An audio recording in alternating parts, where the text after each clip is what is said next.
ఐఐటీలో triple ఐటీలో BTech చేయాలనేది మీ డ్రీమా? అయితే ఇది ఇండియాలో ఒకే ఒక యూనివర్సిటీ వల్ల సాధ్యం. అదే జేకే లక్ష్మీపతి యూనివర్సిటీ. ఇప్పుడే సంప్రదించండి. జనసేన పార్టీ ప్రారంభించిన తర్వాత అందరూ స్ట్రక్చర్ లేదు, ఎలా చేస్తారో, ఎలా నడిపిస్తారంటే,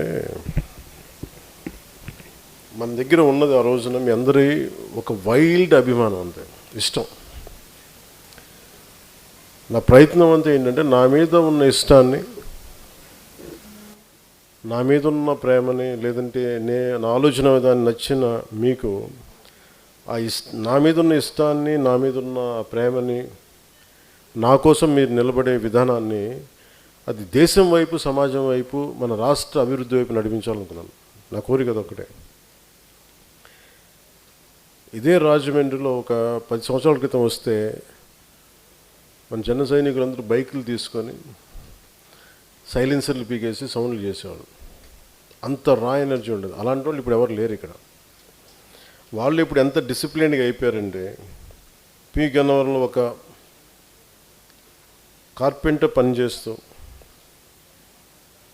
ఈరోజు మీటింగ్లో లేకపోయినా మన మాగాపు వీర్రాజు గారు వడ్రంగి పనిచేస్తూ 160 మంది మెంబర్షిప్ చేయించారు. అలాగే ఒక ఎలక్ట్రీషియన్ పని చేసుకుంటూ చింతపల్లి సంతోష్ గారు అమలాపురం 200 మంది సభ్యులను చేశారు. ట్యాక్సీ నడుపుకుంటూ తుమ్మల కిషోర్ తాడేపల్లిగూడెం 280 చేశారు. అలాగే ఈ మీటింగ్లో అంటే అందరి పేర్లు గుర్తిస్తూనే కొద్ది పేర్ల గురించి చెప్తాను. ముక్కా రాంబాబు రాజానగర్ నుంచి 298 మెంబర్షిప్. ముచ్చకర్ల అప్పారావు గారు రాజమండ్రి రూరల్ 252. ముమ్మిడి భాగ్యలక్ష్మి గారు రాజమండ్రి సిటీ. మీరు ఉన్నారమ్మా ఇక్కడ? ఓకే. ఎక్కడ గొంతు మీరా అంత దూరం వెళ్ళిపోయారండి. రాజమండ్రి 224. ఆడూరు రాజేష్ నిడదవోలు 280. ఉప్పులూరి శివ కొవ్వూరు 224. చాపల రామారావు గారు గోపాలపురం 281. కొండేటి విజయకుమారి గారు తణుకు 288. మీరా ఎక్కడ? నమస్కారం. రమణి చిన్నారి నర్సాపురం 221.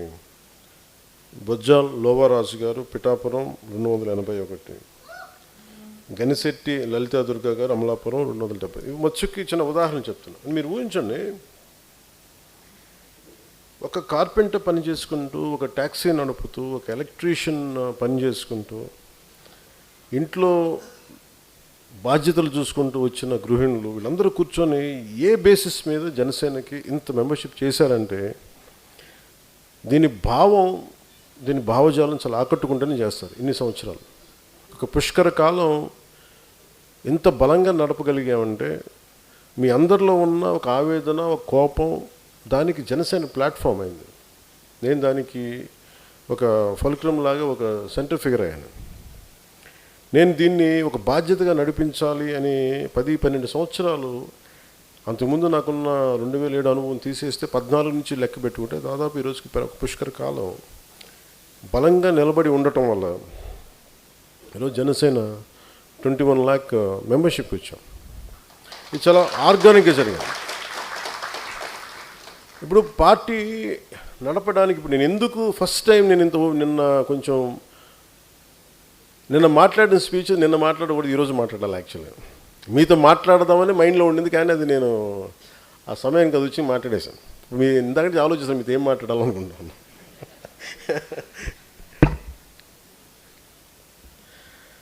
నాకు ఎంత ఇష్టం, ఎంత ప్రేమ లేకపోతే నా దేశం మీద కానీ, మన నేల మీద కానీ, మన సగటు మనిషి ఎంత బాగుండాలని కోరిక లేకపోతే ఇంత రాను కదా, ఇంత ఒత్తిడి తీసుకొని కదా, అవసరమే ఉంది. చాలామందిలో సుఖంగా ఉండొచ్చు, బతికేయచ్చు. నేను చాలా సుఖవంతమైన పొజిషన్లో ఉన్నాను. యాక్చువల్ చెప్పాలి, నాలో జీవితంలో ఎప్పుడు లేని కష్టాలు తెచ్చుకున్నాను నేను. మా అమ్మ తిట్టేది. మా అమ్మ తిట్టి కూడా అలసిపోయింది. ఆవిడ కూడా పెద్ద ఆవిడ అయిపోయింది. నువ్వు లేని కష్టాలను తెచ్చుకుంటారా, ఉన్నది సరిపోయి నీకు అంటున్నాను. ఇది ఎందుకంటే నేను నిజంగా చాలామంది నిస్సహాయాలను చూసి ఈరోజు రాజమండ్రిలో మీరు చూశారు ఎన్ని రివ్యూ మీటింగ్లు చేస్తూ ఉన్నాం. దాదాపు రాజమండ్రిలో ఉన్న 65% మురుగునీరు గోదావరిలో కలిసిపోతుంది. గోదావరి పాడుతూ ఉంటుంది, ఫోటోలకు బాగుంటుంది, కానీ ఆ కలుషిత్వం ఎంత ఇబ్బంది పెడుతుంది. దాన్ని ఎప్పటికప్పుడు ఇమీడియట్ బెనిఫిట్స్ కోసం ఈ మధ్యన గౌరవ ముఖ్యమంత్రి గారు మాట్లాడింది, ముగ్గురు నలుగురు పిల్లల్ని కనాలి ఒక్కొక్కళ్ళని మాట్లాడుతున్నప్పుడు ఆయన ఆలోచన ఏంటంటే భవిష్యత్తులో పాపులేషన్ తగ్గిపోద్ది, అప్పుడు ఇబ్బంది అవుతుంది అభివృద్ధికి. ఏదో ఆయన గణాంకాలు ప్రకారం ఆయన చెప్తే నాకు ఒకటి అనిపించింది, భవిష్యత్తుకి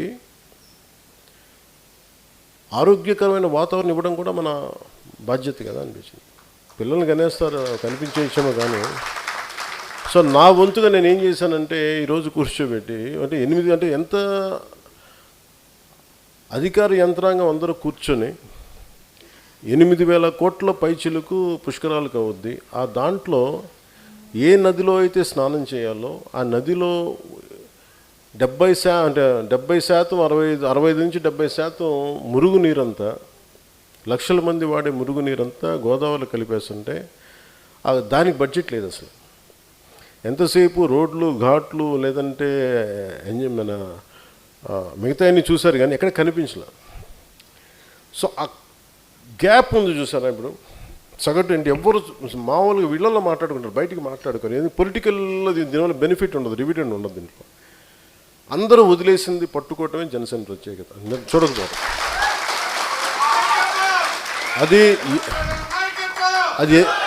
అది ఎందుకు పుడుతుందంటే సగటు మనిషి తాలూకు ఆవేదనని జనసేన అర్థం చేసుకున్నంతగా ఎంతమంది అర్థం చేసుకున్నారు నా సందేహం.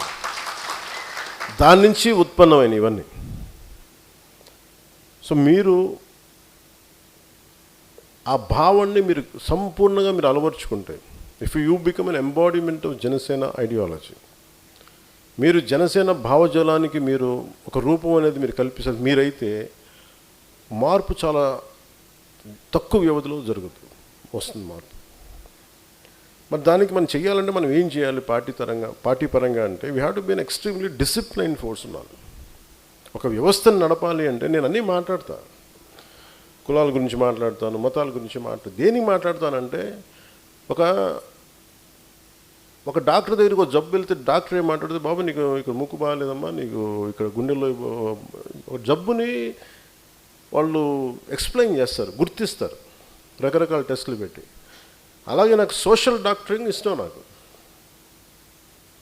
దాన్ని కన్వీనియంట్గా నా పొలిటికల్ గెయిన్స్కి నేను ఎప్పుడు నిజంగా చెప్పాలి, నాకు నిజంగా పొలిటికల్గా నాకు ఇప్పుడు ఇంట్రెస్ట్ లేదు. నాకు సామాజిక మార్పులు చాలా ఇష్టం. ఎందుకు నేను అలాంటి వ్యక్తి నాయకుడి కోసం ఎదురు చూశాను చిన్నప్పుడు అంతా. నాకు అలాంటి ఎవరు దొరకలేదు. అందుకే నేను ఎవరు దొరకనప్పుడు కూర్చోబెట్టి అట్లీస్ట్ నాకు ఇష్టమైంది నేను చేసుకుని వెళ్దామంటే నన్ను మీరు అందరూ కలిపి ఇక్కడ దాకా పట్టుకొచ్చాను. నిన్న విశ్లేషకుల చేత కూడా తిట్టించారు నన్ను మీరు. మరి డిసిప్లైన్డ్ ఫోర్స్ కావాలి. 12 సంవత్సరాల క్రితం ఇదే మాట చెప్పాలంటే ఎంతమందికి అర్థమైంది నేను చెప్తే? 12 సంవత్సరాల క్రితం నేను కూర్చోబెట్టి మాట్లాడి బలంగా నిలబడితే ఈ రోజున ఇంతమంది అర్థం చేసుకున్నారు. కాలం మిమ్మల్ని ఒక శిల్పాన్ని మలిచినట్టు మలిచింది కాలం మిమ్మల్ని. 12 సంవత్సరాలు నేను నిలబడ్డాను కాబట్టి, మీరు నిక్కచ్చిగా బలంగా నిలబడ్డాను కాబట్టి మిమ్మల్ని మీరు షేప్ చేసుకున్నారు. ఈరోజు చెప్తున్నాను, this is the time to shape Janasena's future, Janasena's destiny. అందుకే నేను పొద్దున్న లేకగానే ఒక ఆలోచన వచ్చింది, ఏం చెప్పాలి వస్తే కూర్చోబెట్టి అంటే ఏదో నాకు సభ పెట్టినప్పుడు కూర్చోబెట్టి నాకు నిద్ర పడదు. నాకు మా వాళ్ళందరూ వస్తారు, ఏం మాట్లాడాలి, ఏం చెప్పాలి వీళ్ళకి అని అనుకున్నప్పుడు నాకు అనిపించింది, ఎందుకు ఉద్యమని పేరు పెట్టాను, ఎందుకు సాధక్ అనే పేరు పెట్టాను, ఎందుకు ప్రధాత అనే పేరు పెట్టాను అంటే పేర్లు అనేది రిలవెంట్. నేను ఏదో పేర్లు పెట్టుకోవచ్చు. అది నేను అనిపించింది, అది నా జీవితంలో భాగాలు అవన్నీ. నేను అనుకున్నా ఎలా వచ్చినాయి పేర్లు నాకు అనుకున్నాను. నేను మనోహర్ గారితో కూర్చోబెట్టి అసెంబ్లీ సెషన్స్ మధ్యలో ఇద్దరం కూర్చోబెట్టి ఇలా మాట్లాడుకుంటామంటే ఇలాంటి పదాలు చెప్పాను, పర్యాయ పదాలు వెతుకుతూ ఆ పదాలు వెతుకుతూ సార్ నాకు ఇవి బాగున్నాయి చేద్దామంటే దాన్ని పెట్టాను. సో ఈరోజు పొద్దున్న తెల్లవారుజామున ఈ మా దుర్గేష్ గారు బాధ్యతలను మొత్తం అన్ని పొల్యూషన్ ప్లాంట్స్ అని తిప్పేశారు. మొత్తం మురుగునీళ్ళు ఎక్కడెక్కడ ఉన్న డ్రైనేజ్ కాలు మొత్తం తిప్పేశారు ఈ రోజున. సో అందుకని రెడీ అవ్వడానికి వెళ్ళినప్పుడు ఒక 5:30కి మెలుకు వచ్చి అనుకున్నాను ఈరోజు దేని గురించి చెప్పాలి ఈ రోజున అనుకున్నాను. సో నాకు ఈ 3 ఎలా వచ్చినాయి 3 పేర్లు అనుకుంటా ఉంటే ఇది నా జీవితంలో బాగాలేదు. ఇక్కడ నేను చూస్తుంటే మన మాగాపు వీర్రాజు గారు కానీ, లేదంటే చింతపల్లి సంతోష్ గారు కానీ, తూముల కిషోర్ కానీ ట్యాక్సీ మన వీళ్ళ ముగ్గురు జస్ట్ ఒక మీరు భాగ్యలక్ష్మి గారు మీరమ్మా, భాగ్యలక్ష్మి గారు మీరమ్మా, ఇక్కడున్న చేసిన మన ఆడపడుచులు కానీ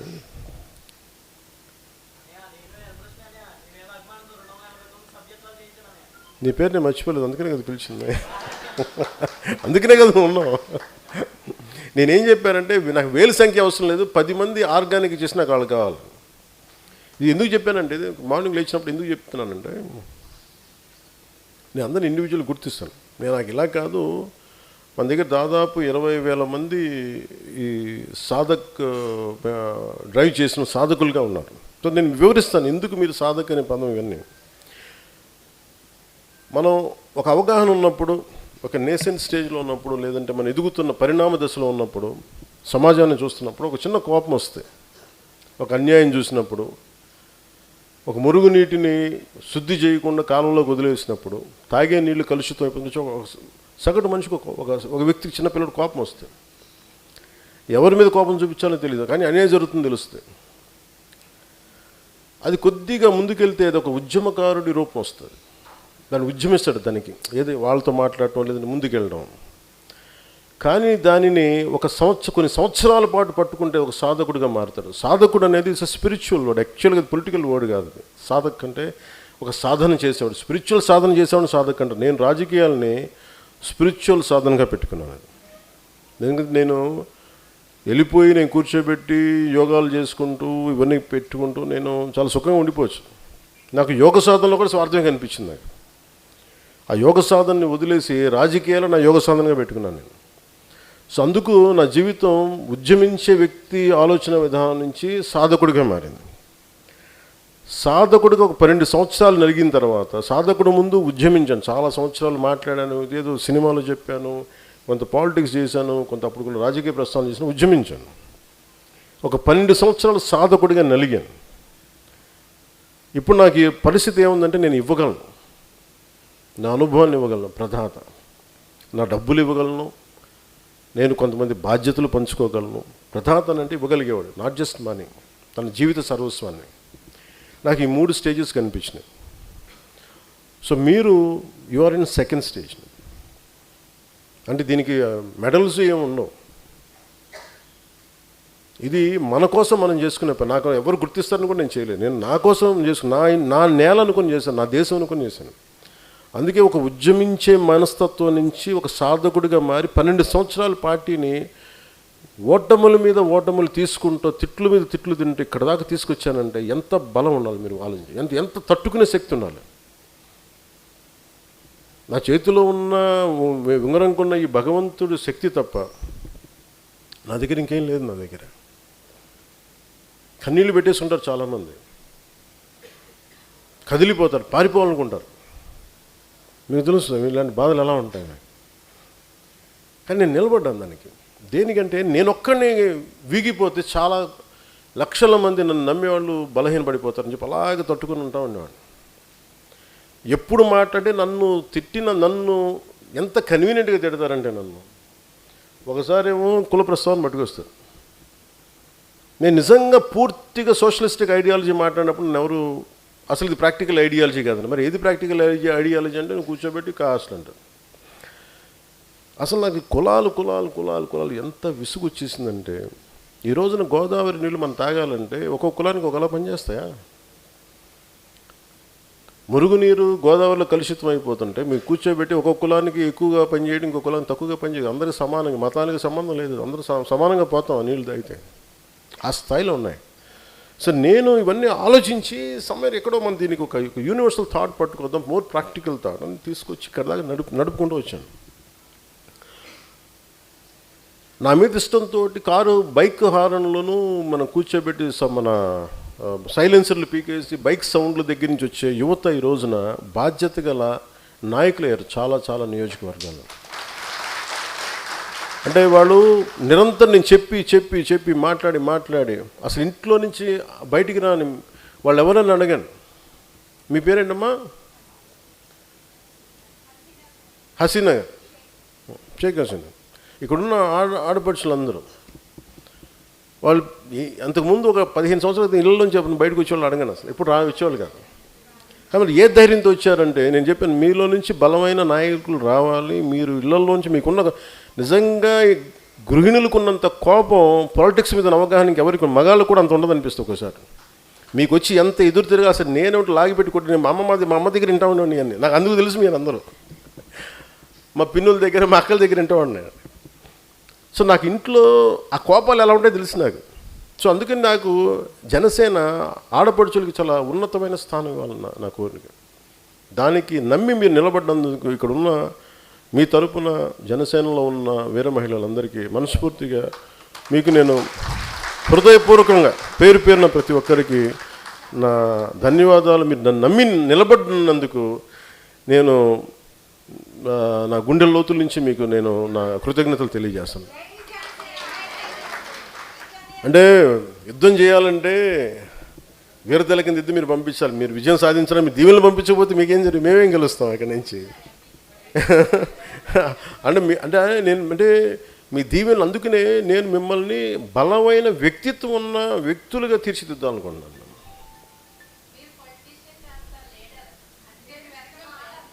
అదే అమ్మా, మీరు అర్థం చేసుకున్నదంతా అక్కడ విశ్లేషకులు అర్థం చేసుకునే పరిస్థితులు వేరేగా ఉన్నాయి. వాళ్ళు అలాగే అదే మా సగటు ఆడపడుచు అర్థం చేసుకున్నంత నన్ను అర్థం చేసుకోకపోతే, నన్ను అర్థం చేసుకున్న ఒకళ్ళేమ్మా చాలా తక్కువ మంది అర్థం చేసుకున్నారు మీరు కాకుండా. సపోజ్ అలాగే మా ఆడపడుచు ఇక్కడ అర్థం చేసుకున్నంతగా మళ్ళీ మోడీ గారు అర్థం చేసుకున్నారు నన్ను, మధ్యలో అర్థం చేసుకోవాలా. ఆయనకి నేను అర్థం అవుతాను, మీకు నేను అర్థం అవుతాను.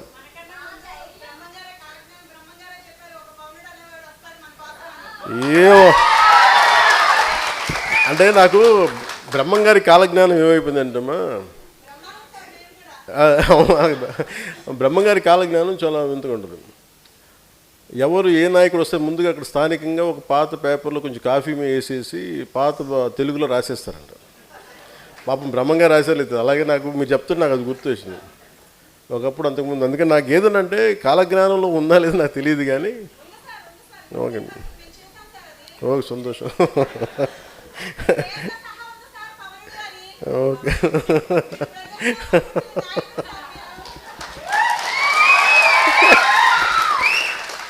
నాకు మధ్యలో నన్ను బాధ పెట్టి నా నవ్వు తీసేశారు. అంటే ఎందుకంటే నా నవ్వు ఎందుకు తీశారంటే 2 సంవత్సరాలు నా నవ్వు పోయింది. మీరు చూస్తే చాలా తక్కువ నవ్వాను. ఒక నిమిషం థ్యాంక్ యూ అమ్మా, థ్యాంక్ యూ. నా నవ్వు ఎందుకు పోయిందంటే మధ్యలో చెప్తా ఉంటారు వాళ్ళు, అన్న నవ్వడం మానేసాం. నవ్వడం మానేకి మరి ఏం చేస్తాం? అందరూ రోజు కూర్చోబెట్టి యుద్ధం చేసేటప్పుడు నాకు చాలా ఆనందం ఉంటుంది.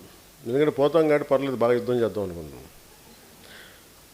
బాధ్యత అప్పచెప్పిన తర్వాత చాలా బరువు భుజాలు ఉంగిపోతాయి. దాంట్లో పడిన తర్వాత నాకు అనిపించింది, ఒక 12 సంవత్సరాలు నలిగిన తర్వాత ఇంకా నన్ను తిడతా ఉంటే ఇంక విసుగొచ్చింది. ఇంకెవ్వరికి ఎవరు తప్పులు కనిపించో నా ఒకటి తప్పు అంటే నన్ను ప్రతిదీ నేను మామూలుగా నడిచినా కానీ వాళ్ళకి తప్పే. నేను తెల్ల చొక్కా వేసుకున్నా వెటిగారం చేస్తాను. అంటే వాళ్ళు నేను ఏది చేయండి, నేను జుట్టు పొట్టిగా చేసుకుంటే సమస్య, జుట్టు పెంచుకుంటే సమస్య, గడ్డం పెంచుకుంటే సమస్య, గడ్డం తీసేసే సమస్య. అంటే వాళ్ళందరికీ ఏంటంటే నేను వాళ్ళ టీఆర్పీలకో వాళ్ళ సబ్స్క్రైబర్స్కో నేను వాళ్ళకి ఒక రా మెటీరియల్ అయిపోయాను. నేను అనిపించింది ఏంటంటే ఒక 12 సంవత్సరాలు నలిగిన తర్వాత ఇట్స్ ఎనఫ్ ఆఫ్ ఇట్ అనిపించింది. చాలా అనిపించింది. ఇంకా మనం కూర్చోబెట్టి బలంగా మాట్లాడాలి.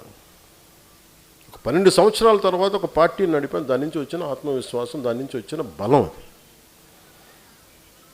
తట్టుకొని నిలబడ్డాం. ఈ రోజున అందరూ కూర్చోబెట్టి ఈ రోజున మనం ఇన్ని లక్షల పెట్టుబడులు తీసుకొస్తున్నాం. ఒక ఎన్ఫీల్డ్ దగ్గర నుంచి అక్కడ మన అనంతపురంలో వచ్చే ఒక ఈ మన జెట్ ప్లేన్స్, మన ఫైటర్ ప్లేన్స్ కానీ ఇవన్నీ వస్తున్నాయి. గూగుల్ కానీ ఇవన్నీ ఇన్ని లక్షల పెట్టుబడులు వస్తున్నాయి ఈరోజు రాష్ట్రానికంటే దీని మూలం ఎక్కడుంది? రాజమండ్రిలో మూలాలు పడినాయి దానికి. సెప్టెంబర్ 9, 2023లో అప్పటి మాజీ ముఖ్యమంత్రి గారిని అరెస్ట్ చేసి జైల్లో పెడితే అలాంటి అరాచకమైన పరిస్థితులు ఉన్నప్పుడు ఒక్కళ్ళు బయటికి రావాలంటే భయపడే పరిస్థితుల్లో అని చూడండి, ఒక నిర్ణయం ఎంత మార్చేస్తుంది. బయటికి రావాలంటే అందరూ భయపడుతున్నారు, నేను అడుగు పెట్టాలంటే రానివ్వరు. అలాంటి సమయంలో రాజమండ్రిలో ఎందుకు ప్రారంభించానంటే దీనికి మార్పు రాజమండ్రిలోనే అడుగుపడింది. దీనికి ఈరోజు ఎన్ని పెట్టుబడులు వస్తున్నాయంటే అంటే ఒక నిర్ణయం తీసుకోవడానికి, అంటే ఇది మీకు చెప్పాలి కదండి, నేను ఈరోజు మేబీ పంచుకోవడానికి నాకు ఇది ఉంది. ఈరోజు ఆ రోజున నాకున్న సమయం తక్కువ. ఆయన మాజీ ముఖ్యమంత్రిగా ఉన్నప్పుడు గౌరవ ముఖ్యమంత్రి గారిని వెళ్ళి కలిస్తే పాపం నాకు చాలా బాధ వేసింది.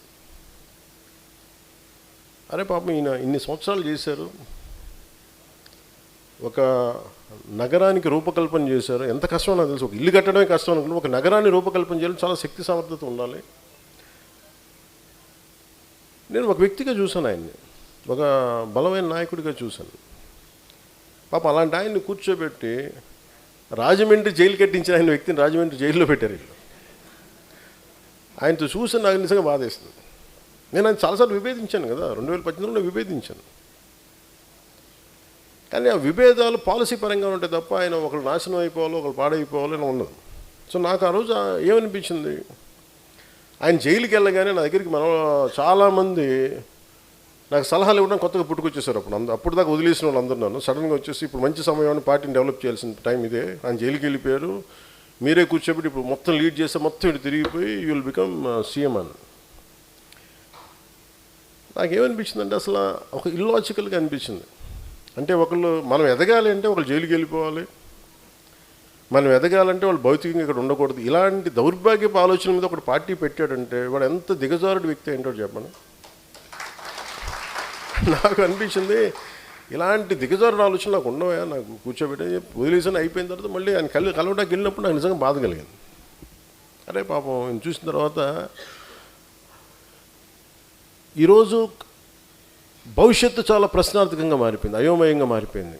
ఉద్యోగులు బాధపడుతున్నారు, రైతాంగం బాధపడుతుంది, రోడ్లు లేవు, రోడ్లలో గుంతల్లో నీళ్లు పడితే చేపలు పట్టుకునే రోజులు ఇవన్నీ.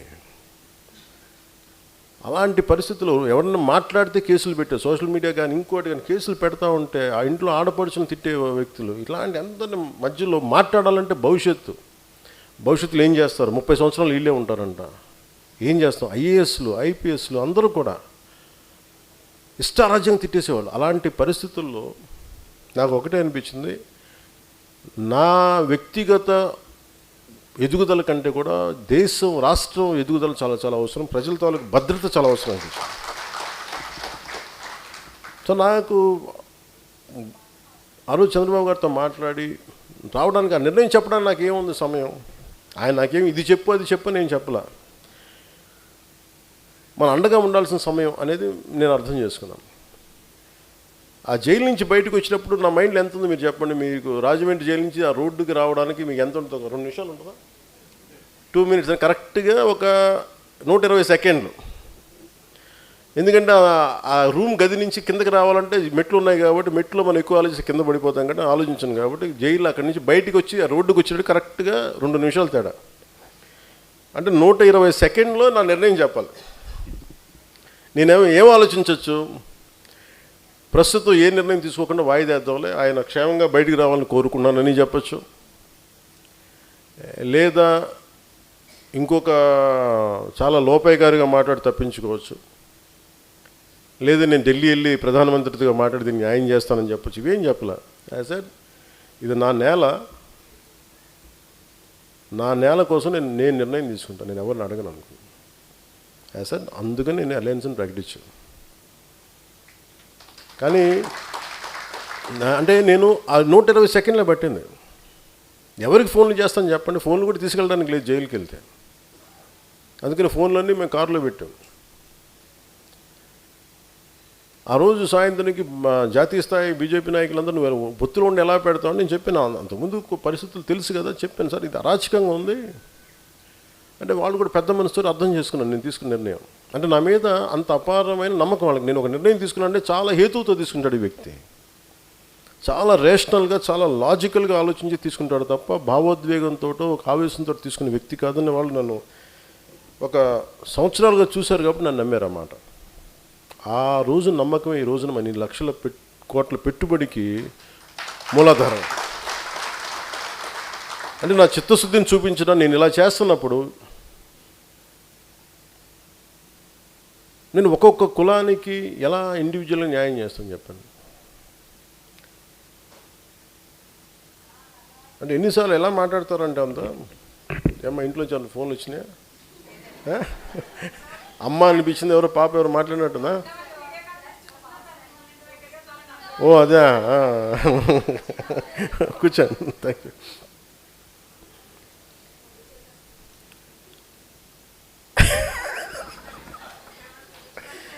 అండ్ ఎందుకంటే నా ఇంట్లో పిల్లలు ఫోన్ చేస్తాను, నాకు అందుకు అనిపించింది, నాకు గుర్తు వచ్చింది నాకు. సో ఇది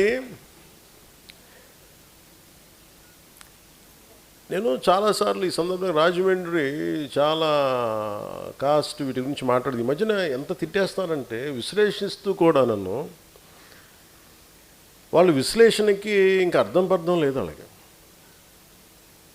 నన్ను వాళ్ళు ఎదగడానికో గుర్తింపు పొందడానికో కూర్చోబెట్టి విశ్లేషకులు ప్రముఖ విశ్లేషకులు మాట్లాడుతూ ఉంటే ఈరోజు కూడా ఏదో విన్నాను వార్త, ఆయన అరెస్ట్ చేయడానికంటే ఆయన అంత కూర్చోబెట్టి నేను కేసులు పెట్టారంటే మనలేదు బాధపడి నేను వద్దని చెప్పాను. ఆయన పాపం ఏదో పొరపాటును మాట్లాడి ఉండొచ్చు కొంచెం భావోద్వేగంతో, ఫోన్లను వదిలేసేయండి అని చెప్పాను ఆయన విశ్లేషకుని. మేము వాళ్ళు ఏమన్నాడు సరే అని చెప్పాను. ఆయన్ని మటుకు అసలు ఇబ్బంది పెట్టద్దు, ఏదో ఆయన పొరపాటు జరిగి ఉండొచ్చు లేదంటే ఉండొచ్చు అని చెప్పి అసలు ఆయన ఏం చేయకూడదు నాకు. ఎందుకంటే ఆయన మీరు చూడండి, నాకు ఆయన అంటే ఎంత ఇష్టమో. ఒక మాట పిలిస్తే మీరు తిట్టే వ్యక్తికి మిమ్మల్ని విమర్శించే వ్యక్తి పెళ్ళికి మీరు వెళ్తారా? వెళ్ళరు కదా, నేను వెళ్తాను. మరి ఇప్పుడు ఉదాహరణకి వైసీపీలో ఉన్న అమిత్ రామయ్య గారి ఇంట్లో పెళ్ళికి నేను వెళ్ళా, వాళ్ళ అమ్మాయి పెళ్ళికి ఎప్పుడు వెళ్ళాను నేను గుంటూరులో. అలాగే అంటే నాకేముంటుందంటే మనం ఒక పెళ్ళికో లేదంటే ఒక కొన్ని పనులకో మనం పబ్లిక్ కర్టసీ కోసం కొన్నిసార్లు మన గౌరవప్రదంగా వెళ్ళాలి, మన తిట్టిన వాళ్ళని కూడా వెళ్ళాలి. నా సంస్కారం అంత ఉండదు. సో అందుకే నేను చెప్పాను, మీరు కూర్చోబెట్టేది మాట్లాడుతున్నారు పోలీసు వెళ్ళారు తెలంగాణ అంటే అస్సలు పాపము ఆయన అంటే నాకు ఇష్టం ఏదో పొరపాటున ఏదో అనేసరి కానీ వదిలేసారని చెప్పి అసలు మీరు అలాంటి ప్రస్తావన తీసుకురాకండి, మా వాళ్ళకి బాధ్యత అని చెప్పుకుంటారని చెప్పి వెంటనే అది ఉపసంహరించుకోమని కూడా చెప్పాను. కాకపోతే అలా అని చెప్పి కొన్ని వెబ్సైట్స్ కానీ కొంతమంది వ్యక్తులు పదే పదే దాడి చేస్తుంటారు, వాళ్ళ మీద ఖచ్చితంగా యాక్షన్స్ ఉంటాయి. విశ్లేషకులు లాంటి వాళ్ళు సీనియర్ విశ్లేషకులు లాంటి ఒక పొరపాటు ఒక తప్పు ఒక సరే, కానీ మిగతా వాళ్ళు చాలా మెథాడికల్గా చేస్తూ ఉన్నారు. That action will be continued. అంటే మీ ఇష్టానికి మీరు మాట్లాడేసి తప్పించుకుందామంటే ఎందుకని చెప్తున్నానంటే నా దగ్గర పోగొట్టుకోవడానికి ఏం లేదు. నన్ను ఎంత తిట్టారంటే ఇంక మీరు నన్ను తిట్టలేనంత, నన్ను ఎంత బద్నాం చేశారంటే ఇంక మీరు బద్నాం చేయలేనంత, అసలు మీరు ఎన్ని రకాలుగా నన్ను హింసించారంటే నా క్యారెక్టర్ అసాసినేషన్ మీరు ఎంత ఇదిగా నేను ఎదురు మాట్లాడాలంటే మీరు ఇళ్లలోంచి పారిపోతారు. నా గొంతు అంత బలమైంది గుర్తుపెట్టుకోండి. నాకు ఎంత లోపల నుంచి ఎంత ఇన్ఫర్మేషన్ ఉంటుందంటే ఒక్కొక్కడి గురించి తోలు ఒలిచేసే అంత ఇన్ఫర్మేషన్ ఉంటుంది ఒక్కొక్కటి, అంత ఉంటుంది అలా. కానీ నేను ఎందుకు మాట్లాడినంటే మా బండ్ల గణేష్ లాగా నాకు ప్రొడ్యూసర్ లాగా అంటున్నాను.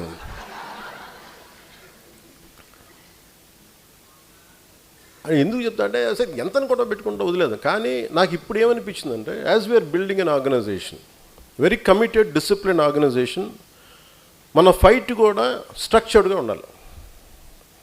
మీరు ఇక్కడున్న సాధకులందరూ చెప్తారు మీరు స్ట్రక్చర్డ్గా ఉండాలి. మీరు ఒక సభకు వచ్చినప్పుడు మీద పడిపోయి కాకుండా యువర్ సాధక్స్, మీ ప్రవర్తన మీ బిహేవియరే is a discipline for the party. మీరే వెన్నుముక పార్టీకి.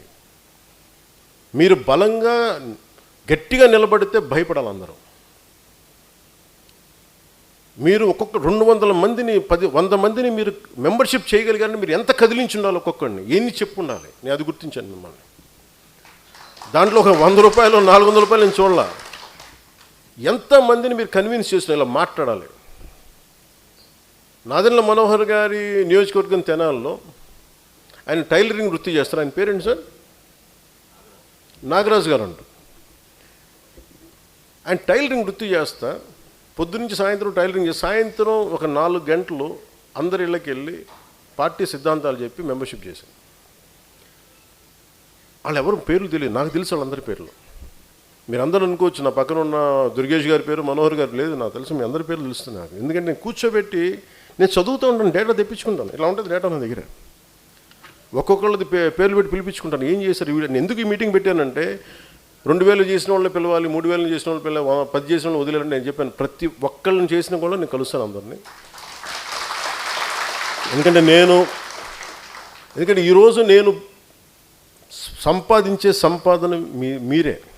1000 కోట్లు నాకు అవసరం లేదు, కానీ 20,000 మంది నా సాధకులు, 21 లక్షల మంది నా ఉద్యమిలు చాలు నాకు. నేను సంపాదించుకున్నది అంటే ఒక దేశం ఒక 10 మంది ఉగ్రవాదులు కూర్చొని దేశాన్ని వణికిస్తూ ఉంటే, అలాంటిది మీరు 20,000 మంది మీరు కూర్చొని మీరు బిగిన ఒక మాట పైన ఉంటే మీరు ఎంతో మార్పుని పట్టుకురాగలరు. ఎంతని మందిని ఎలాంటి గుండాయిసనైనా కీళ్ళు కాళ్ళు వంచి మీరు కూర్చోబెట్టగలరు. మీ శక్తి మీకు తెలియదు, అంత బలంగా ఉంది.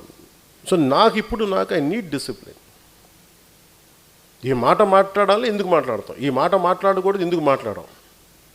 ఒక విశ్లేషకులు కూర్చోబెట్టి ఒక తప్పు మాట్లాడితే దాన్ని ఖండించాలి, ఎంతవరకు ఖండించాలి, తెగేదాకా లాక్కూడదు. ఒక మాట చెప్పాలి, కానీ దాంట్లో కొంత క్షమ ఉండాలి, కరెక్షన్ ఉండాలి. ఇవన్నీ నేను I want to train all of you in that. నాకు తీసుకెళ్ళడానికి ఏమీ లేదు. నేను పోతే ఈ ఉంగరం కూడా నాతో పాటు రాదు. కానీ నేను వదిలేది నా భావాన్ని వదిలేళ్తాను ఇక్కడ. సో నేను కోరుకుంటుంది అలాంటిది. ఎందుకంటే ఏం చేస్తాను ఫైనల్గా, నేను ఈ రోజున కూర్చోబెట్టి ఈ రోజున మాట్లాడుతున్నప్పుడు, గోదావరి నది శుద్ధి గురించి మాట్లాడుతున్నప్పుడు నేను మర్చిపోవచ్చు, వెళ్ళిపోవచ్చు. కానీ మీరు ఇంట్లో బిడ్డలు ఫోన్లు చేస్తాం తల్లులకి, ఆ బిడ్డలు భవిష్యత్తుకు మంచినీళ్ళు అందించాలి, ఒక కలుషితం లేని గాలి అందించాలి. వాళ్ళకి పొద్దున్న ఏదైనా వస్తే ఉద్యోగ అవకాశాలు కావాలి, ఉపాధి అవకాశాలు కావాలి, వీటి గురించి నా ఆలోచన. అందరూ అడుగుతారు ప్రధానమంత్రి గారు మీకు ఏం మాట్లాడతారు, ఎందుకు వస్తారు. నేను ఇవే మాట్లాడుతున్నాను ఆయనతోటి. నేను మాట్లాడేదల్లా దేశ భవిష్యత్తు గురించే మాట్లాడతాను. అంతేగాని వాళ్ళని అరెస్ట్ చేయండి సార్, మోదీ గారు వీళ్ళని మా ఆంధ్రప్రదేశ్లో ఒక మాజీ ముఖ్యం ఆయన అరెస్ట్ చేయించండి సార్, అమిత్ షా గారు వాళ్ళని అరెస్ట్ చేయరా. నాకు ఎంత హాస్యాస్పదంగా ఉంటుందంటే, ఎంత సిలీగా ఉంటుందంటే, వీళ్ళు ఇంత దిగజారిపోయారేంట్రా బాబు అనుకుంటా. ఆ స్థాయి వ్యక్తుల దగ్గరికి వెళ్ళి ఒక ఖగార్ ఆపరేషన్ సమర్థవంతంగా నడిపిన ఒక అమిత్ షా గారి దగ్గరికి వెళ్ళి ఆర్టికల్ 370ని తీసుకెళ్ళి భారతదేశం సంపూర్ణ విలీనం చేసిన వ్యక్తి బెంగాల్లో కూర్చోబెట్టి మాట్లాడితే, ఇది మీరు హిందువుల పార్టీ అంటే కూర్చోబెట్టి ముస్లిం సమాజం కూడా బలంగా ఓట్లేసి అంత నమ్మకం సాధించారు అక్కడ. అలాంటిది నిజంగా మనస్ఫూర్తిగా చెప్తాను అనుకున్నాను.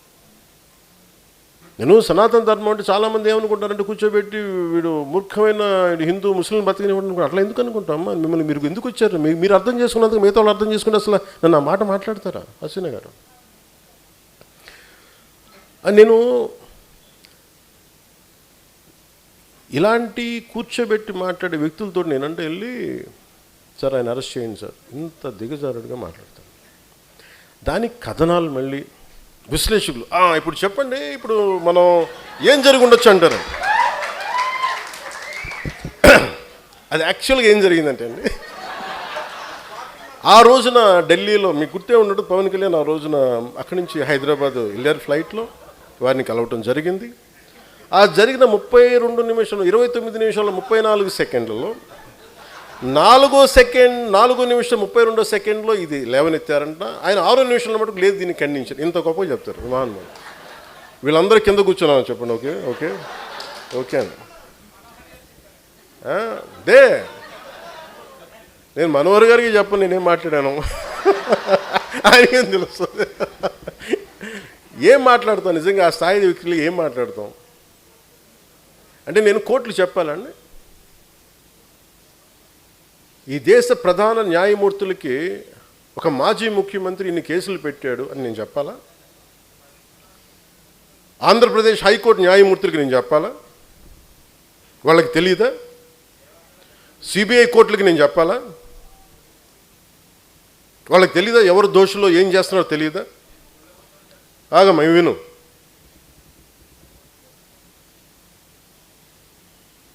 ఏ కేసుల్లో ఎవరు చేస్తున్నారో వాళ్ళకి తెలియదా? అందుకనే కదా దాఖలైన కేసులన్నీ. వీళ్ళకి మేము చెప్పాలా? అవమానం చేసినట్టుగా నిజంగా ఈ టీవీ సంస్థలు కానీ ఇలాంటి చేసే సంస్థలు నిజంగా ప్రజా సమస్యల గురించి మీరు ఎప్పుడన్నా మాట్లాడారా? ఇంత కలుషితం అవుతుంది, దీనివల్ల ప్రజలకు ఇంత ఆరోగ్యాలు పోయినాయి, అవి మాట్లాడరు మీరు. ఎంతసేపు ఎదవ చండాలపు రంకులు బొంకులు తప్ప మీరు మాట్లాడేది. చిన్నప్పుడు మేము ఒక ఏదో మ్యాగజైన్ గుర్తులేదు నాకు, ఏదో పేపర్ తెలుగు ఆంధ్రప్రభ అని తెలియదు, దాంట్లో ఫాలాక్షన్ డైరీ అని ఒకటి ఉండేది చిన్నప్పుడు.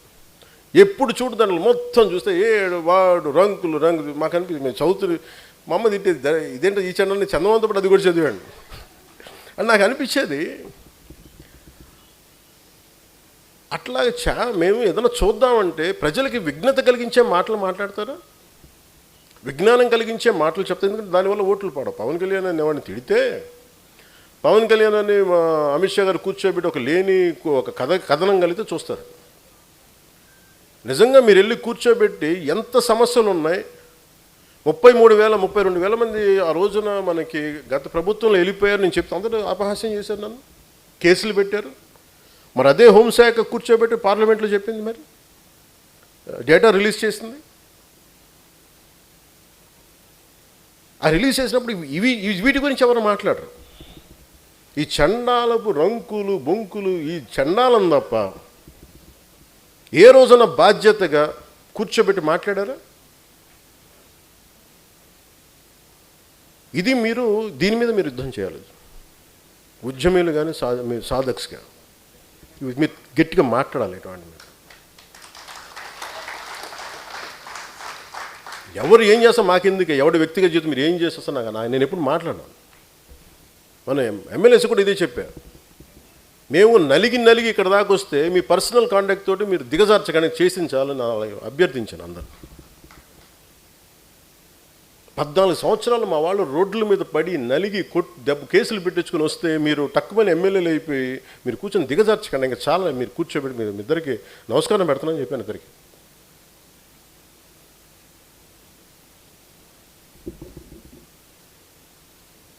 అంటే నేను అనుకుంటాను నేను డిసిప్లైన్డ్గా నడపాల్సిన పార్టీని.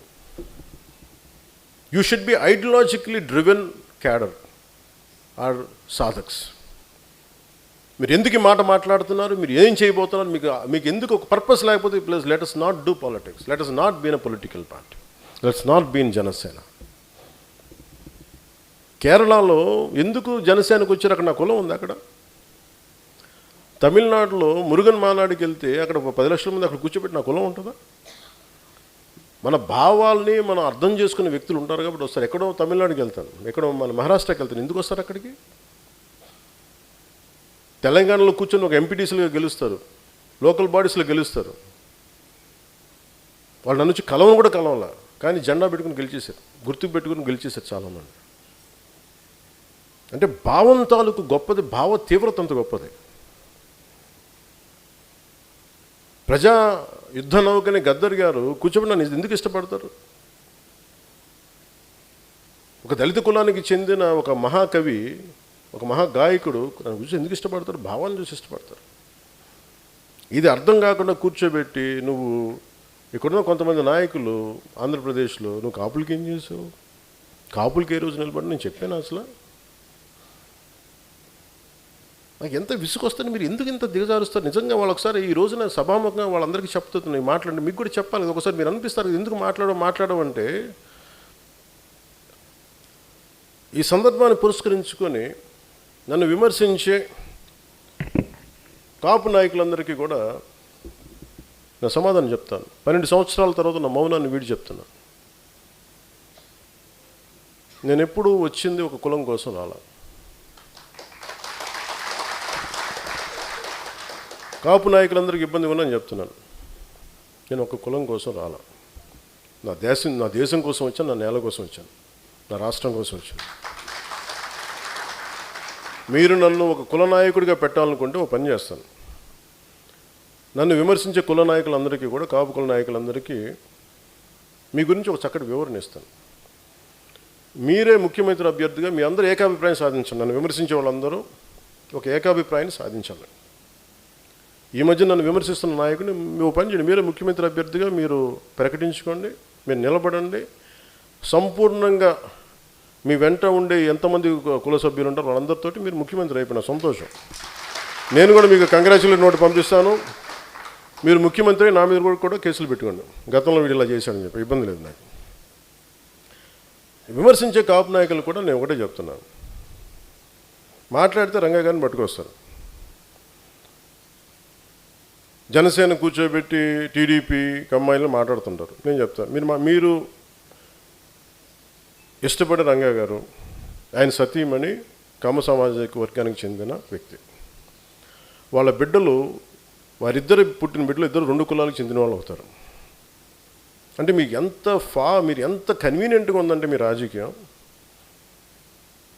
అది చూడరు.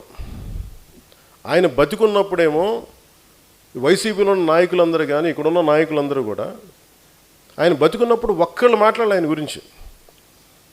చనిపోగానే ఈరోజు అందరికీ కోపాలు వచ్చేసింది. ఎందుకంటే మరి ఏం కూర్చోబెట్టి నా మీద పడ్డారు. నేను ఎప్పుడు కులం ప్రస్తావన తీసుకుని నేను ఎప్పుడు రాలేదు.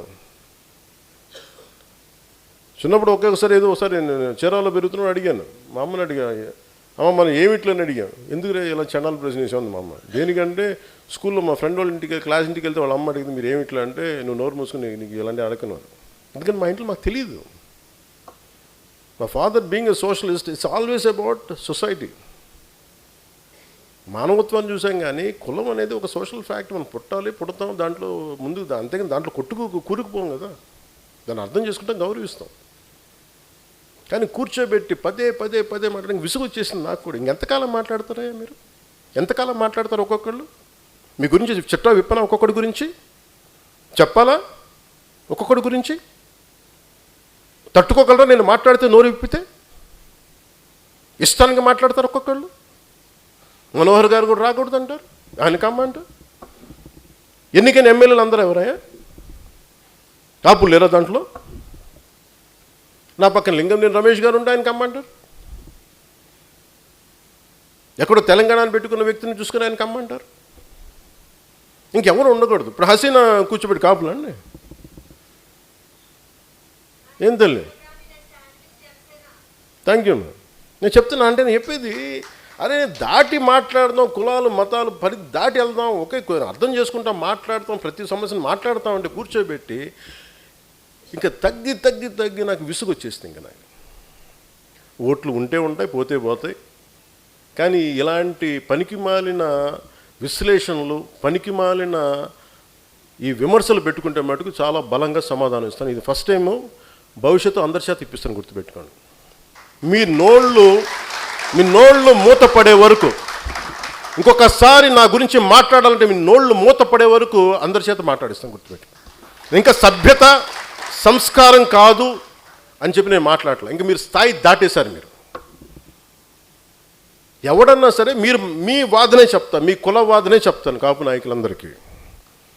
మిగతా కులాల్లో చూసారా ఎక్కడన్నా? జగన్ గారి సామాజిక వర్గంలో చూసారా వాళ్ళ కులం నుంచి కూర్చున్న నాయకులు మాట్లాడారు ఎప్పుడన్నా? నువ్వు ఓడిపోతే నీ పేర్లు మార్చుకుంటాను ఎవరన్నా మాట్లాడారు? అట్లా ఎవరు మాట్లాడారు? అట్లా మాట్లాడతారు. చంద్రబాబు గారి గురించి మాట్లాడారు, నువ్వేం చేసావు కమ్మవారికి అని మాట్లాడతారో మాట్లాడరు, మీరు మాట్లాడతారు. అసలు మీరు ఒకసారి లోపల ఆలోచిస్తారా? ఈరోజు మీ అందరికీ చెప్తా ఉన్నా, నా చుట్టుపక్కల చాలామంది నాయకులు ఉండేవాళ్ళు. కానీ నేను ఇప్పుడు ఉదాహరణకి ఈయనే ఉన్నారు, ఆర్ఎంఆర్ గారు ఉండేవాళ్ళు, జేడీ గారు ఉండేవాళ్ళు. ఎక్కడికి వెళ్ళినా, రాజమండ్రి ఎక్కడికి వెళ్ళినా, ఈస్ట్ గోదావరి ఎక్కడికి వెళ్ళినా జేడీ గారిని పార్టీలో చేర్చుకోవాలని, జేడీ గారిని పార్టీలో చేర్చుకోవాలంటారు. వచ్చారు, మెంబర్షిప్ పెట్టాం, వైజాగ్ పార్లమెంట్ ఇచ్చాం, ఓడిపోయాం. అతను సినిమాలోకి వెళ్ళిపోయి నేను వెళ్ళిపోతున్నారు. మాతో పాటు తోట చంద్రశేఖర్ గారు ఉండేవాళ్ళు, ఆయన బీఆర్ఎస్కి వెళ్ళిపోయారు.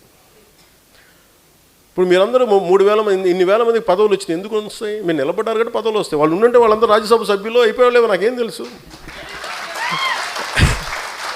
పార్లమెంట్ సభ్యులు అయిపోయి నాకేం తెలుసు. ఇవన్నీ వదిలేసి నా పక్కన ఆయన నిలబడితే కూర్చోబెట్టి మనోహర్ గారు సాగు కొడతా ఉంటారు నన్ను కూర్చోబెట్టి. నేను మీకు ఈరోజు చెప్తున్నా, నన్ను విమర్శించే కాపు నాయకులందరికీ నేను మనోహర్ గారిని పెట్టుకుంటాను, మీరు ఏం చేస్తారో చేసుకోండి. ఎందుకంటే అలాగే మీకు నా పక్కన రమేష్ గారు ఉన్నారు. ఆయన ఎందుకు వచ్చారు? నేను గెలిచినప్పుడు రాలా. 2014 తర్వాత నేను కులాల ఐక్యత అనే ఒక సామాజిక సత్యాన్ని ఆయన అర్థం చేసుకున్న వ్యక్తి. ఆయన అన్నది ఏంటంటే, మేము విజయవాడలో మేము గొడవలు చూసాం సార్, కులాల మధ్య వ్యాపారం అన్ని అంటే మానవ సంబంధాలు దెబ్బతింటాయి. నాకు మీ భావం నచ్చింది నాకు, అందుకని నేను మీకు అండగా నేను ఉంటాను సార్. నేను పాపం ఆయన నా పక్కన ఉన్నప్పుడు నేను ఎప్పుడు టీడీపీ సపోర్ట్ చేసిన, టీడీపీతో గొడవ పెట్టుకుని ఆయన పక్కనకి వస్తే అందరూ ఆయన కూర్చోబెట్టి ఆయన సామాజిక వర్గంతో తిట్టి ఈరోజు కూర్చోబెట్టి మాట్లాడితే పాపం నేను వచ్చినప్పుడు ఆయన నాతో పాటు ఉన్నప్పుడు నేను టీడీపీకి వ్యతిరేకంగా, టీడీపీకి ప్రో లేను 2019లో. ఆయన 14-15 తర్వాత నేనంటే ఇష్టం ఆయనకి వ్యక్తిగతంగా. ఎందుకంటే ఆయనకి నేను హీరోగా ఇష్టం, ఆయనకి నా సినిమాలకైనా అభిమాని, నాకు అభిమాని, పొలిటికల్గా నా భావజాలని కూడా ఆయన అభిమాని. ఆయన కూర్చున్నప్పుడు నిజంగా కనుక ఆయన వీళ్ళు ఈ కాపు నాయకులు చెప్పినట్టుగా ప్రభావితం చేస్తుంటే నేను 2019లో కూర్చోబెట్టి టీడీపీతో ఎందుకు గొడవ పెట్టుకుంటాను? అంత మాత్రం కామన్ సెన్స్ మీకు లేదా? కాపు నాయకులందరికీ, మాట్లాడే వాళ్ళందరికీ. ఇంకా మీరు ఎక్కడో చోట నేను చెప్తున్నాను, మీరందరికీ ఇలాంటి కులాల గురించి మాట్లాడినప్పుడు మీరందరూ సాధకులందరూ ఏకబిగిన మీరు సామాజిక మాధ్యమాల్లో మాట్లాడండి. నేను ఇప్పుడు మీకు చెప్తున్నాను, మాట్లాడండి బలంగా. జనసేన తాలూకు మూల లక్షణం పోరాటం చేయడం, అన్యాయం మీద, ఒక అభాండం మీద పోరాటం చేయటం. మీరు మెత్తబడిపోయి కూర్చోబెట్టి అలాగ మెల్లిగా అని కూర్చోబెట్టి బండగణేష్లా ఉండకండి. మీరు అంత గట్టిగా ఉండాలి, అభిప్రాయం చెప్పండి బలంగా. ఎందుకంటే చెప్తున్నాను, నేను కొన్ని నిర్ణయాలు తీసుకుంటాను. నా దేశ సంక్షేమం కోసం తీసుకుంటాను, మన దేశ సంక్షేమం కోసం, లేదంటే మన రాష్ట్రం కోసం తీసుకుంటాను, మనందరి భవిష్యత్తు కోసం తీసుకుంటాను. నేను మళ్ళీ చెప్తున్నా, మీరందరూ కులాల చట్టాల్లో కూరుకుపోకండి. కులం అనే సామాజిక సత్యాన్ని గుర్తించండి, మతం తాలూకు గౌరవాన్ని పాటించండి, మీ మతాలను ఆరాధించండి, ఎదుటి మతాన్ని గౌరవించండి, చట్టాలను గౌరవించండి. అంతేగాని కూర్చోబెట్టి మనమే వైలేట్ చేసి మనమే తిట్టేసుకొని ఇంకా సమాజాన్ని విడగొట్టిన చండాలను చాలు. ఇంక కలపడం మీద దృష్టి పెట్టండి. అందరూ సాధకులుగా నేను ఇచ్చే మీకు సలహా నేను మీకు ఇదే. ఎందుకంటే మీరు వాడు గుర్తుపెట్టుకోండి, హసీనా గారు మీరు ఎన్ని మెంబర్షిప్స్ చేశారమ్మా? ఓకే, ఆవిడ 200 మందికి ఆవిడ నాయకురాలు. ఆవిడ 200 మందిని కదిలించగలదు. ఆవిడ బలం. అలాగే మీరు 20,000 మంది పైచిలుకు సాధక్స్ ఉంటే మీరందరూ కలిపి 21 లక్షల మందిని తయారు చేశారు. మీరు 20,000 మంది direct connected to 21 lakh cadre ఉద్యమీస్. ఇది దేశానికి ఎంత బలం. వాళ్ళందరూ ఏకాభిప్రాయంతో ఉంటే ఎవడన్నా గొంతెత్తుతాడా మన మీద? మీరు కూర్చోబెట్టి ఒక వెబ్సైట్ ఏదైనా పిచ్చి వాగుళ్ళు వాగితే మీరందరూ స్ట్రైక్ కొడితే అసలు వెబ్సైట్లు ఉంటాయా? మన అకారణంగా ఎవడు వెబ్సైట్ మీద స్ట్రైక్ చేయం, కానీ నిజంగా చేస్తే. అలాగే నేను ఈరోజు ఒక పాజిటివ్ ఒక మంచి కథ మీకు చూపి ఒక అంశం గురించి మాట్లాడాను. అది మీరు అందరూ నిజంగా తీసుకెళ్తే మార్పు రాత అధికార యంత్రాంగంలో నేను ఆ బలాన్ని 12 సంవత్సరాల తర్వాత ఈరోజు మీరు ఏం చేయాలని నేను ఆదేశిస్తున్నాను మీకు. 12-15 సంవత్సరాల తర్వాత నేను ఆదేశిస్తున్నాను. నిన్న కూడా సభలో చెప్పాను, నేను సేనాని మీరు చెప్పారు నాకు. నేను జన చైతన్యం అయితే జనవాహిని ఇలాంటి పేరు, జనసేన అని పేరు పెట్టాను, గుర్తుపెట్టుకోండి. సేన మీరు యుద్ధం చేసేవాళ్ళు, చేతులు మడుచు కూర్చునేవాళ్ళు కాదు మీరు. అకారణంగా నిజంగా తప్పుంటే తప్పు సరిదిద్దుకుంటాం, ఒక మాట అంటాం పొరపాటైంది సరిదిద్దుకుంటాం, ఒక విశ్లేషణ పొరపాటు అయిపోయింది పొరపాటు చేసాం సరిదిద్దుకుంటాం. అంతేగాని సహనం, మితిమీరిన సహనం మంచిది కాదు, గుర్తుపెట్టుకోండి. నేను సరైన ఆదేశం మీకు చెప్తాను, పార్టీ హైకమాండ్ నుంచి మీకు సెంట్రల్ ఆఫీస్ నుంచి మీకు వస్తుంది. You respond as one. ఒక బీహై ఉంటుంది చూసారు, ఒక తేనెటీగల సమూహం, అలా రెస్పాండ్ అవ్వండి అంతే. అలాగే స్థానిక బాడీ ఎన్నికల్లో మీరు బలంగా ఉండండి. మీరు గత ప్రభుత్వంలో మీరు నిలబడినప్పుడు అందరూ గర్భిణీతో ఉన్న ఆడబిడ్డ వెళ్ళి పంచాయతీ నేను గెలుస్తాను, మా అన్నయ్య చెప్పాడు చేస్తానని చెప్పి వెళ్ళిచ్చారు. అంత నిలబడ్డారు. ఆ పోరాట స్ఫూర్తి, ఆ పోరాట పటిమ మీరు మర్చిపోకండి, అది మటుకు మర్చిపోకండి. రోడ్ల మీద కేసులు ఏదైనా పెడితే కూర్చోబెట్టి ఎదుర్కొన్నారు మీరు అందరూ. అలాగే ఒక రౌడీలు ఉంటారమ్మా, మీరు ఇంతమంది వీధి రౌడీలు ఉంటారు, మీరు అందరూ కూర్చోబెట్టి ఒక గొంతు ఏంట్రా మాట్లాడుతున్నాం అంటే ఎవరు ఆగుతారు? 20 మీ ఊళ్ళోనే, మీ జిల్లాలో, మీ పేటలోనే, మీ ఏరియాలోనే 15 మంది 100 మంది కూర్చోబెట్టి గొంతెత్తిది అసలు రౌడీ మోకలు ఉంటాయా? అది మీరు తీసుకోండి, మీ బలం ఇస్తున్నాను నేను మీకు, మీ తరపు నేను ఉన్నాను. ఒక స్థాయికి ఏం ఉండాలంటే మీకు పవన్ కళ్యాణ్ అవసరం ఉండకూడదు. మీరు 100 మంది గొంతెత్తితే, మీ 20,000 మంది గొంతెత్తితే 5 కోట్ల మంది యంత్రాంగం, నడిపే యంత్రాంగం భయపడాలి, కదలాలి. అది మీకు ఇస్తున్నాను, నేను కోరుకుంటుంది అది. ఇప్పుడు దాకా మనం పడింది చాలు. ఇంకా మనల్ని కులాలుగా, ప్రాంతాలుగా ఇంకా కూర్చొని వేరు చేద్దామంటే వీల్ రిటాలియేట్. అది కూడా ఎలా చేస్తామంటే చాలా పద్ధతిగా మాట్లాడదాం, ఒక్కొక్కళ్ళ గురించి చాలా పద్ధతిగా మాట్లాడదాం, విశ్లేషించండి. మీరు కూడా, నేను ఎందుకంటే 10 సార్లు మాట్లాడిన ఇవన్నీ ఒకే ఒకసారి మాట్లాడు, ఎందుకంటే మీకు డైరెక్షన్ నేను ఇస్తాను.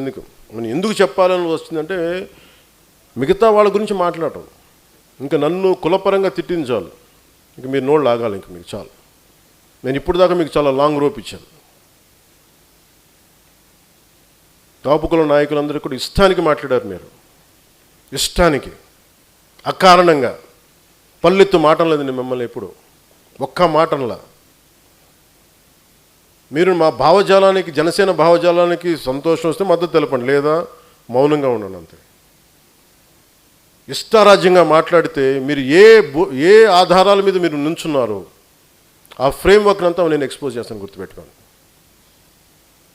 మీరు నాతో గొడవ పెట్టుకున్నంత వరకు మీరు బలవంతులు, నేను గొడవ పెట్టుకున్న తర్వాత మీరు అసలు మీకు మూలాలు ఉండవు, గుర్తుపెట్టుకోండి. నేను అంత తెగించేస్తుంటాను, అక్కడ దాకా తీసుకురాకుండా.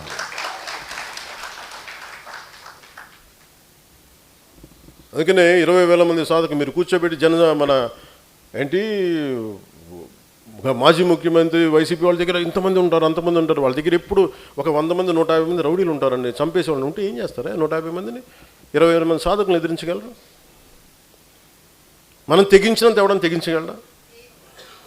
ఒక రౌడీకి డబ్బులు ఇస్తేనే దేనికో ఒక బాటిల్ సారాకో దాన్ని పనిచేస్తాడు, ఓ 10,000కు. జనసేన ఉద్యమి నిలబడతాడు ఆ భావంతో, మమ్మల్ని తట్టుకోలేరు. నేను ఎంత బలమైన నిర్ణయం తీసుకోగలిగానంటే మీకు భవిష్యత్తులో మీరందరూ ఇలాంటి వ్యక్తులను నమ్మకంతో తీసుకున్నాను, నేను గుర్తుపెట్టి. నేను అలాంటి వాళ్ళని తయారు చేశానని తెలిసి నాకు. అందుకు 12 సంవత్సరాలు నేను ముఖ్యమంత్రి అయిపోవాలంటే చాలా కూర్చోబెట్టి అది ఇంకొక స్ట్రాటజీ వేసేవానేమో, ఆ తెలివితేటలు లేక కాదు. నాది సమాజంలో మార్పు రావాలని కూర్చొని అందుకని చేశాను. మా ఇంట్లో ఆడబిడ్డలు బయటకు వచ్చి ఏంట్రా మాట్లాడుతాం చొక్కా పట్టుకునే ధైర్యం ఇవ్వడానికి నేను వచ్చాను బయటికి. ఒక టైలరింగ్ చేసుకునే, ఒక ఎలక్ట్రీషియన్ చేసుకుని వచ్చి రేపు నాయకుడైతే నాకు అది ఆనందం. సమాజంలో మార్పు రావాలని దాని మీద ఇంత ఆర్గానిక్గా చేశాను నేను. ఇది మీరు బలం పెంచుకునే సమయం, మీరు బలపడే సమయం, సమాజానికి ఊతం ఇచ్చే సమయం, దేశం తాలూకు భవిష్యత్తుకి మీరు రూపకర్తలు. సో మీరు నిలబడాలి అంటే మీరు భావంతో గట్టిగా ఉంటే, మీరు నిలబడితే అద్భుతమైన ఫలితాలు సాధించగలరు. ఇవ్వడానికి అంటే ఆ భావం ఇవ్వడానికే నేను ఈరోజు మీ ముందుకు వచ్చాను. అందుకే ఇది పెట్టాను. ఇది 20,000 మంది సాధకులతోటి 21,000 ఉన్నా అనుకుంటా, ఇంతేనా? 20,000 దాదాపు 20,000 చిల్లర. నేను మీతో రెగ్యులర్ నా నుంచి కమ్యూనికేషన్ ఉంటుంది మీకు మీ ఫోన్స్లో. We will form WhatsApp groups, మీ ఏరియాలను బట్టి నేను మెసేజ్ చేస్తాం, మీకు కమ్యూనికేట్ చేసి తద్వారా 21 లక్షల మంది ఉద్యమీలకి నేను మాట్లాడతాను. నేను ఒంగోలులో కూడా మొత్తం ఆ డిస్ట్రిక్ట్ మొత్తం కమిటీ అంతా ఎందుకు రద్దు చేశానంటే, సాధించిన ఫలితాలు తక్కువ, గొడవ ఎక్కువైంది.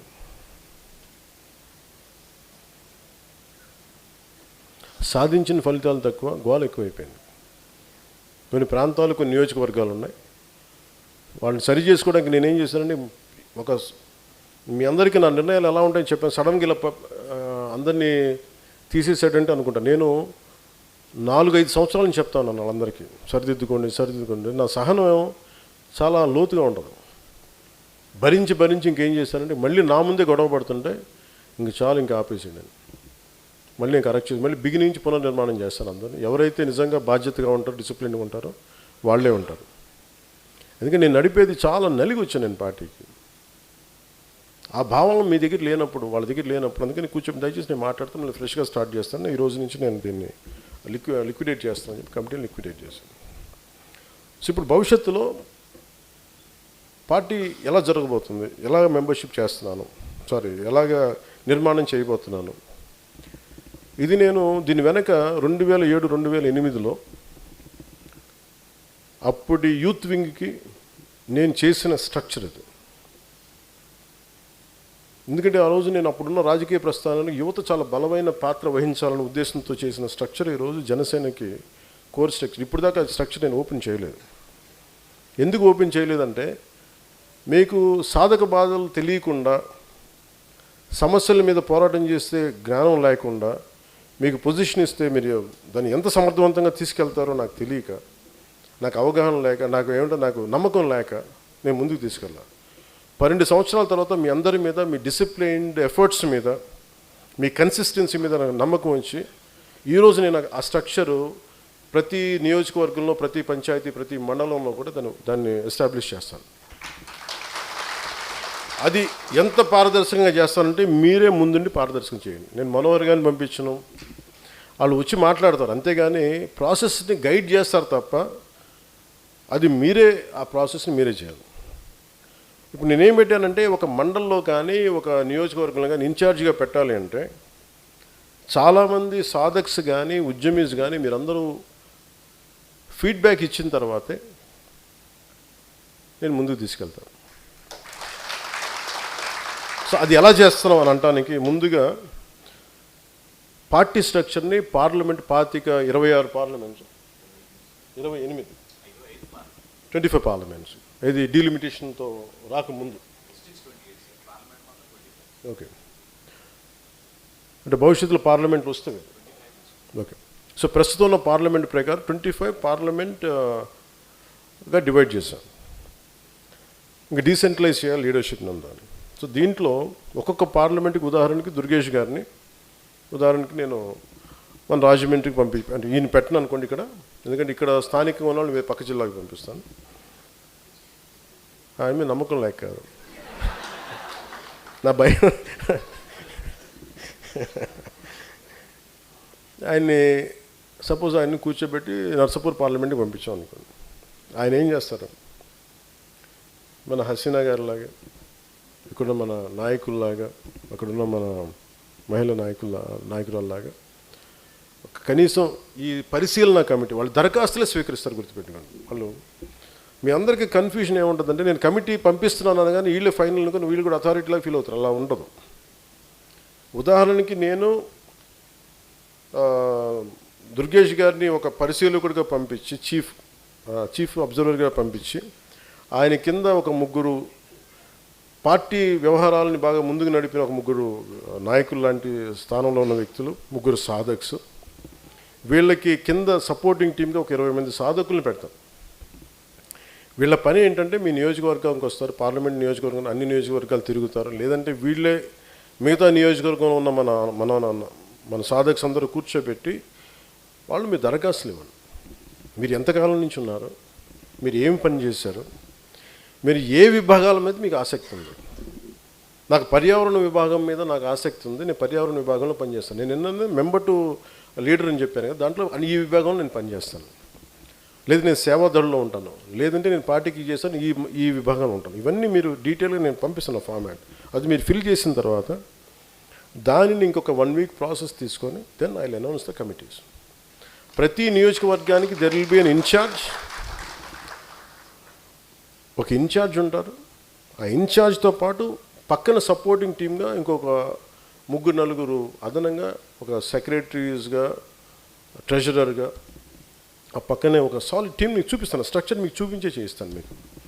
అది ఈ కార్యక్రమము కొద్ది రోజులను మొదలు పెడతాం. ఒక 3-4 రోజులు అనుకుంటా, less than week, next week. So ఇవన్నీ మీకు ఇంకొకసారి నేను వివరంగా తెలియజేస్తాను. ఇది కేవలం మిమ్మల్ని దరఖాస్తులు స్వీకరించే కమిటీలే. They are not the authority. నా దగ్గరికి తీసుకురావడానికి ఒక 25 కమిటీలని, దుర్గేష్ గారు లాంటి అనుభవజ్ఞులు, మనోహర్ గారు లాంటి అనుభవజ్ఞుల ఆధ్వర్యంలో ఇవి జరుగుతాయి. సో నేను పంపిస్తాను మీ నియోజకవర్గాలకి, మీ పార్లమెంట్ నియోజకవర్గాలకి. మీరు కూర్చొని చేయండి. We are here for a change. Social change ఎందుకు రాదో, సామాజిక మార్పు ఎందుకు రాదో, ఎదుగుదల ఎందుకు రాదో మనం చూద్దాం. మీరు నిలకడగా కనుక ఉండి నేను చెప్పిన స్ట్రక్చర్ మీరు ఫాలో అవ్వండి చాలు. ఒక 12 సంవత్సరాల పైన దెబ్బలు తింటా నిలబడి నేను ఉన్నాను కాబట్టి మీరు నా మాట నమ్మండి అంతే. ఎందుకంటే నేను ఈరోజు ఎందుకు నమ్మమంటున్నానంటే, వచ్చిన మొదటి సంవత్సరం నేను అడగలేదు. వచ్చిన సంవత్సరం అడగల, 2వ సంవత్సరం అడగల. రాష్ట్రం అత్యంత, ఆంధ్రప్రదేశ్ పాలిటిక్స్ చాలా cost based, cost ridden politics. ఎప్పుడు ఎవరు ఏ వంతు ఏ షేప్ తీసుకుంటారో తెలియదు. ఇలాంటి అన్నిటి మధ్యలో నేను కూర్చోబెట్టి ఇక్కడ రావడం అంటే ఒక 10 సార్లు వేరే పక్క రాష్ట్రానికి ముఖ్యమంత్రి అయినట్టు. అంత కష్టం. సో అందుకని నేను ఈరోజు మిమ్మల్ని అడుగుతాను, ప్లీజ్ నన్ను, నేను చెప్పింది వినండి అంతే. నేను చెప్పింది పాటించండి. మీ నమ్మకాన్ని నేను వమ్ము చేయను. There is always a way to dialogue, for a dialogue.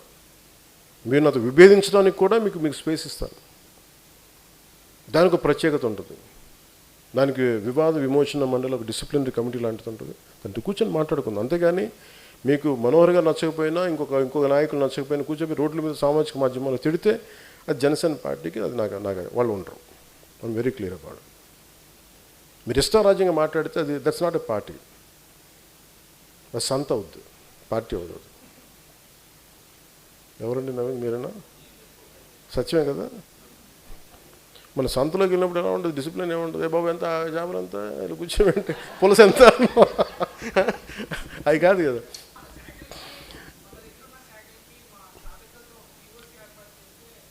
ఆ స్ట్రక్చర్ నాకు వదిలి, నేనేం చేయను నాకు చెప్పు. నువ్వు నన్ను నమ్ము చెప్తాను. నేను చెప్పింది నువ్వు చేయి, నువ్వు చెప్పింది జరుగుద్ది. విను, నువ్వు 12 సంవత్సరాలు టెస్ట్ చేశాను, నువ్వు కూర్చోబెట్టి నువ్వు క్లాస్ ఫస్ట్కి వెళ్ళగా నేను డిగ్రీ పాస్ అవుతుంటే అవ్వదు అట్లా కదా. అడగాలి కదా 12 సంవత్సరాలు, కనీసం స్కూల్లోనే పాస్ అవ్వాలి కదా మనం. మీరు 12 సంవత్సరాలు జనసేన స్కూల్లో ఉన్నారు, అందుకని చెప్తున్నాను. ఇప్పుడు మిమ్మల్ని డిగ్రీ పంపిస్తాను ఇప్పుడు. కానీ ఇక మీరు విశ్లేషణతో కూడా మీరు బలంగా మాట్లాడాలి. నేను కూర్చోబెట్టి అంబటి రాంబాబు గారు మాట్లాడారండి, దాసరామ్ గారు మాట్లాడారండి, వాళ్ళందరూ నాకు తెలుసు. అది విచిత్రం. మనకి బాగా కమ్యూనిటీలో చెడ్డ పేరు వచ్చేస్తుందండి. కళ్యాణ్ కమ్యూనిటీలోనే బాగా అంటే కొంచెం చెడగా అనుకున్నాను. చెడ్డ కమ్యూనిటీ అనుకోవట్లేదని మీ ఇద్దరు అనుకున్నారని చెప్తాను నేను. మీ ఇద్దరు అనుకొని మొత్తం కమ్యూనిటీ చేయకండి అన్నీ. నేను నేరాలు ఘోరాలు చేశానండి కూర్చోబెట్టి. ఎదురు పాత టీవీలో నేరాలు ఘోరాలు అని చెప్పి, ఆ రోజు రాత్రి ఏం జరిగిందంటే అలాగే చెప్పాం కదా. వీళ్ళందరూ కూర్చోబెట్టి ఇంక చాలు కూర్చొని విన్నాం. కూర్చోబెట్టి ఇప్పుడు విశ్లేషణలు నిన్న చెప్తాను. మా ప్రాంతానికి అవమానం జరిగిపోయింది ఆయన అంటే మీరు తిట్టినప్పుడు మా ప్రాంతాలకు అవమానాలు జరగవమ్మా. అంటే మీరు ఇష్టానికి మాట్లాడేస్తేనేమో మేము భరించాలి అలా మౌనంగా. అవునండి, కరెక్ట్ అండి. మేము ఏదైనా ఎదురు సరగానే మాకు అవమానం అలా ఎలా మాట్లాడతారు కన్వీనియంట్గా? అన్నీ మీ కన్వీనియంట్, అన్ని ఆర్గ్యుమెంట్స్. కులాలు మీ కన్వీనియంట్, మతాలు మీ కన్వీనియంట్, ప్రాంతాలు మీ కన్వీనియంటే. మేము కూర్చోబెట్టి మౌనంగా మేము కూర్చోవాలి ఆధిపత్య పోరులో. చాలా ఆ రోజులు అయిపోయినాయి. మీరు ఏం చేసుకుంటారో నన్ను చేసుకుని నేను రెడీగా ఉన్నాను అన్నిటికీ. నాకేం కోరికలు లేవు. ఇంకా మేము అందరూ నన్ను తిట్టే వాళ్ళకి కోరికలు ఉన్నాయి, చాలా కోరికలు ఉన్నాయి. ఏదో అవ్వాలని, నాకు ఏది అవ్వాలని కోరిక లేదు. దేశం ముందుకెళ్ళాలని కోరిక తప్ప. చూద్దాం ఎవరు గెలుస్తారో చూద్దాం. జై హింద్.